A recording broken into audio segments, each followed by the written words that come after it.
Përpjekje për politizim të protestës së të premtes në Tiranë, ku do të kërkohet drejtësi për ish liderët e UÇK-s që po gjykohen në dhomat e specializuara në Hag, e ka cilësuar Organizata e Veteranëve të Luftës së UÇK-s deklaratën e lëvizjes vetëvendosje ku kritikohej kryeministri i Shqipërisë Edi Rama se ishte ndër ndikuesit që bindi palët për të votuar krijimin e gjykatës speciale. Kjo protest nuk është asnjë partie politike.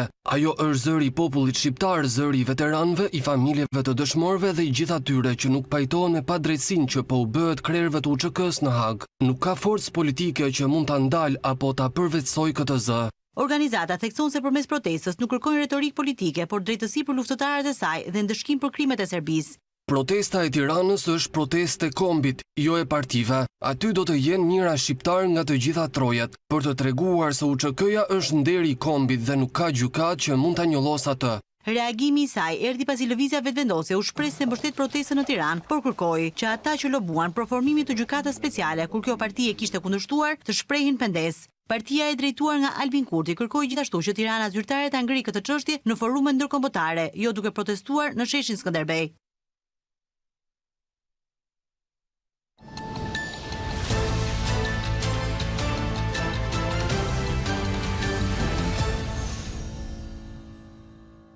Liria ka emër, drejtësi për çlirimtarët. Është kjo motoja e fuqishme që do të bëj bashkë sot Shqipërinë, por edhe të gjitha trojet shqiptare në një protestë të paralajmëruar prej shumë ditësh këtu në Tiranë, në sheshin Skënderbej në orën 17. Një protestë e cila ka të bëjë me trajtimin që po marrin krerët e ushtrisë çlirimtare të Kosovës në gjykatën speciale në Hag.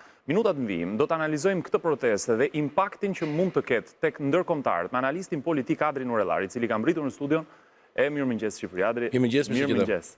Tani, fillimisht, do të ndalem në disa shtylla kryesore të diskutimit, por pse është e rëndësishme për të marrë pjesë në këtë protestë dhe çfarë domethënie ka për te kufive të Shqipërisë? Është shumë e rëndësishme për të dhënë një mesazh që populli shqiptar nuk rrit duar kryq edhe të vëzhgojë që po ndodh një tentativë e drejt për të rishkruar historinë, për të barazuar xhelati me viktimën, për ta relativizuar pozicionin moral të popullit Kosovës dhe luftës së shqiptarëve për liri e pavarësi, gjë që po ndodh sot në Hag. Për më tepër, ajo që është më e rëndësishme që ne nuk jemi indiferent ndaj një procesi që po zhvillohet jashtë çdo lloj standardi evropian të drejtave të njerëzit dhe të procesit të rregullt dhe të paanshëm siç parashikohet. Përkundrazi është në shkelje të drejtë për drejtë të shumë prej neneve të Konventit Evropian të Drejtave të Njerëzit. Dhe ironia më e madhe këtu është që kjo gjykatë është krijuar pas raportit të Dick Martit në Këshillin e Evropës dhe sot është duke shkelur ai gjykat pikërisht gur themelin e Këshillit të Evropës, që është Konventi Evropian i Drejtave të Njerëzit në shumë nivele, duke nisur nga fakti që po mbushen 5 vjet para burgim dhe që është në një farë mënyrë dënim pa vendim të formës së prerë, pra një tezvaritje procesit, kur dihet që Konventi Evropian i Drejtave të Njerëzit parashikohet që paraburgimi është përjashtimi, jo rregulli. Këtu e kanë bërë rregull dhe jo përjashtim. Shtohen këtu edhe shumë elemente të tjera që lënë të kuptohet që kjo gjykatë nuk po përmbush këto standarde, qoftë në prezumimin e pafajësisë, qoftë në barazinë e palëve në procesin gjyqësor, qoftë në paanshmërinë e gjyqësorit, ku kemi parë që gjykata dhe gjyqësori është bërë njësh me prokurorinë, duke bërë dhe pyetje sugjestionuese ndaj dëshmitarëve të ndryshëm, shto pastaj mungesën e mjeteve efektive për të mbrojtur, ku procesi i apelimit është inekzistent, apelimet e një pasnjëshme nuk janë përfillur fare nga ombudsman, nga avokati i popullit, që po ashtu është bërë njëshme prokurorinë. Kemi elemente të tjera të ulta, për shembull, që prapë e pamundsojnë mbrojtjen efektive, sepse kemi kushte ku prokuroria ofron dokumente që vijnë nga Serbia, që janë të dyshimta, që nuk i nështrojnë proceseve shkencore për të matur ose për të identifikuar origjinën, dokumente që nuk kanë një ditar, nuk kanë data, nuk kanë testim për moshën, siç mund të bëhet me forma të ndryshme shkencore, që nuk kanë pas kujdestari. Dhe janë marrë si prova, ndërkohë pala mbrojtëse, kur sjell një provë, i nështrohet 120 pikë pyetje. Dhe më e rënda nga gjitha këto, besoj unë, dhe më alarmuesja është që kjo gjykat është shkëputur nga burimi.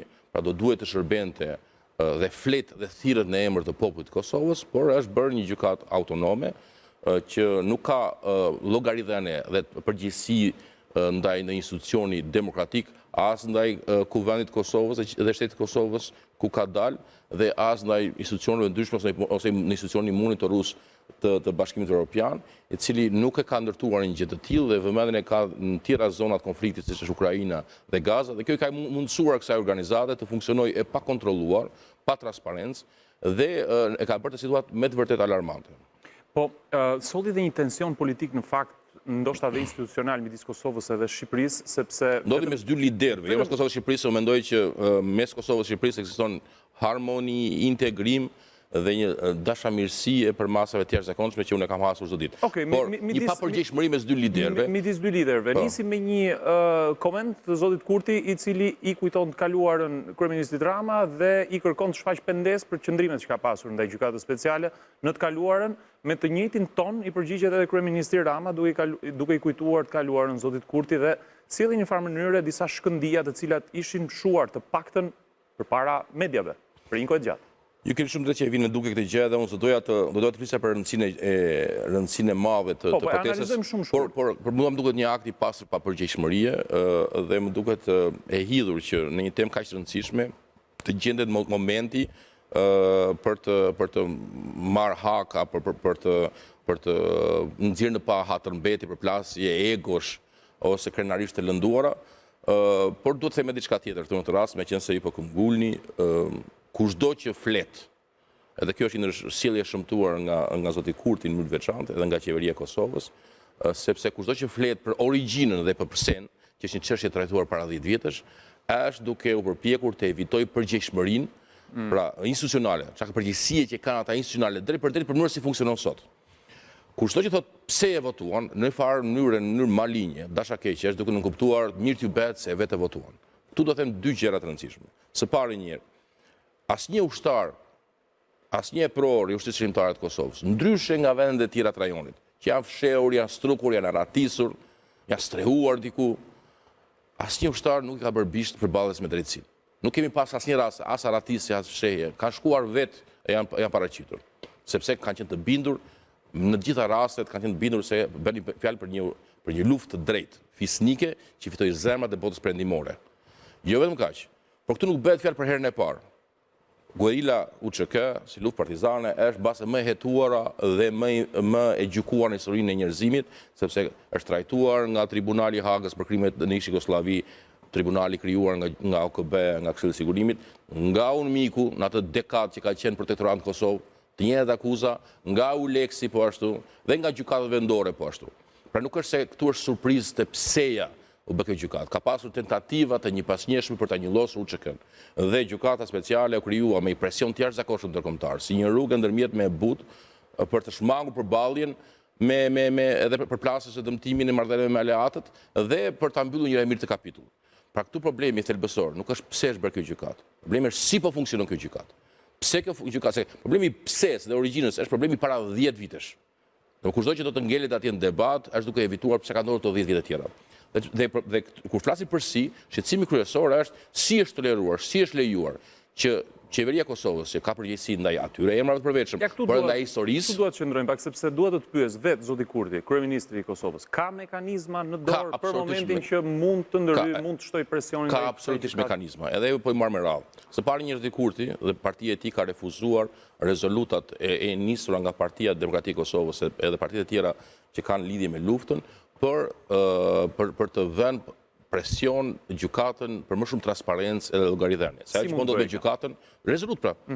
Rezolut, sepse kuvendi ka të drejtë dhe autoritet se kuvendi i Kosovës e ka sjellë të organizatë. Pra, para njëherë do të ishte një akt institucional i kuvendit të Kosovës, si burimi i legitimitetit që ta vitë pikpyetje ndërtonte struktura monitorimi edhe llogaridhënies. Dhe këtu aspekt do të them që është shumë e rëndësishme për treguar që zoti Kurti, partia e tij kanë refuzuar të rezolutë, pa çka retorikës i bën në publik, ata kanë refuzuar të ndërmarrin të veprim që ky veprim është i përgjegjësi ndaj qytetarëve në fundit se ata thirrën në emër të popullit të Kosovës dhe nuk përfaqësojnë një flamur të Kosovës, nuk e kanë atë gjykatë, edhe pse pretendojnë se flasin për ligjet e Kosovës. Së dyti, duke qenë se kjo gjykatë është gjykatë hibride me staf ndërkombëtar dhe në partneritet me Bashkimin Evropian, do duhej që të përdoreshin kanalet e diplomacisë dhe forumet e ndryshme ndërkombëtare, OSBE, Këshilli i Evropës, takime me Bashkimin Evropian, për të diskutuar, ngritur në vëmendje ndërkombëtare dhe me partnerët me veçantë Bashkimit Evropian, të cilët janë ata që edhe mund ta ndërpresin ose ndryshojnë të institucion, faktin që kjo gjykat ka dalë prej dursh. Ka dalë dhe funksionon si një organizatë autonome që nuk respekton as ligjet e Kosovës dhe as procedurat bazë dhe drejtat bazë të Konvencijës Evropiane të Drejtat e Njerëzit dhe që mund të bëhet në një njollë turpi, sepse Bashkimi Evropian që pretendon se është promovuesja më e madhe në botë e vlerave të drejtësisë universale, faktikisht është drejt për drejt e lidhur me një organizatë që nuk i përfaqëson, madje i shtrëmbron dhe i devijon këto vlera.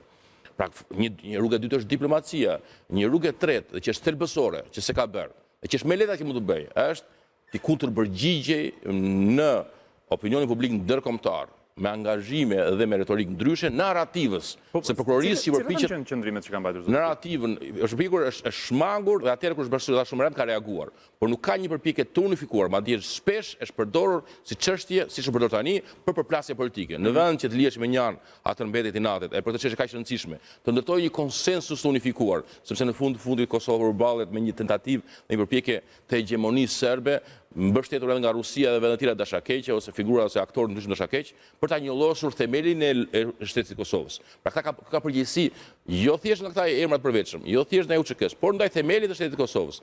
Dhe këtu nuk është treguar e zeshme Kosova për të kundërvënë narrativës që përpiqet të barazojë ushtarët e UÇK-s, ushtarët e lirisë, luftëtarët që me mjete rrethanore kanë luftuar me ushtrinë, me aparatin shtetror gjenocidal të Serbisë. Pra shikoni që ka hapësira, ka mundësi, sepse në fundit është në drejtën e vetë. Kjo gjykat, jo vetëm që ka funksionuar tamam si një që ne shkata politike e quajmë burokracia autonome. Një organizat ose institucion, një agjensi, e cila shfrytëzon mungesën e vëmendjes ose të kontrollit politik dhe legitimitetit për të mbijetuar, shtuar buxhetin dhe zgjeruar kompetencat edhe konsoliduar autonominë ndaj llogaridhënies. Dhe si ka funksionuar kjo gjykat? Kjo gjykat shumicën e seancave i ka pasur të mbyllura, ka pasur një pjesë mirë dokumenteve, ka pasur të redaktuara, pra ka funksionuar në mungesë të theksuar të transparencës. Jo vetëm kaq, por nga një gjyqësor ka marrë rolin, atributin për treguar shpërfillje ndaj demokracisë dhe llogaridhënies. Jo, ka marrë atributin duke bërë një akuzë, kjo është shumë e rëndësishme. Ka bërë një akuzë që quhet akuza më e rëndë e mundshme, quhet ndërmarrje e përbashkët kriminale. Kjo akuzë as në kodin penal të Kosovës nuk ekziston, dhe kjo gjykat do të funksiononte me ligjet e Kosovës, dhe as në kodin penal të Jugosllavisë, që në atë kohë ka qenë një jurisdiksion, ka pasur jurisdiksion Kosovën.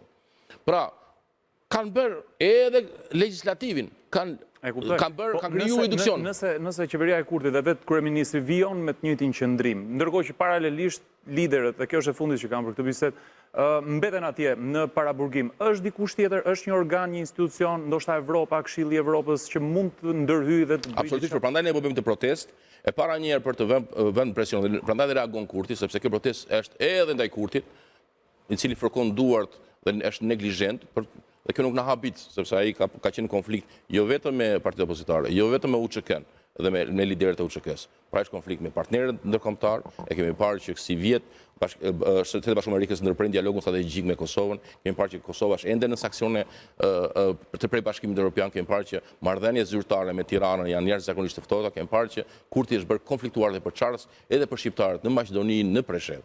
Pra në këtë aspekt ai është në konflikt, është konflikt me edhe pse pretendon se është i majtë, është konflikt me sindikatat, pretendon se është njeriu i lirisë, ka një rënë të jashtëzakonshme me liria e medias dhe është konflikt të hapur edhe me gazetarët edhe me mediat, e kemi parë konflikt edhe me dhomat e tregtisë, pra ai është konfliktuar.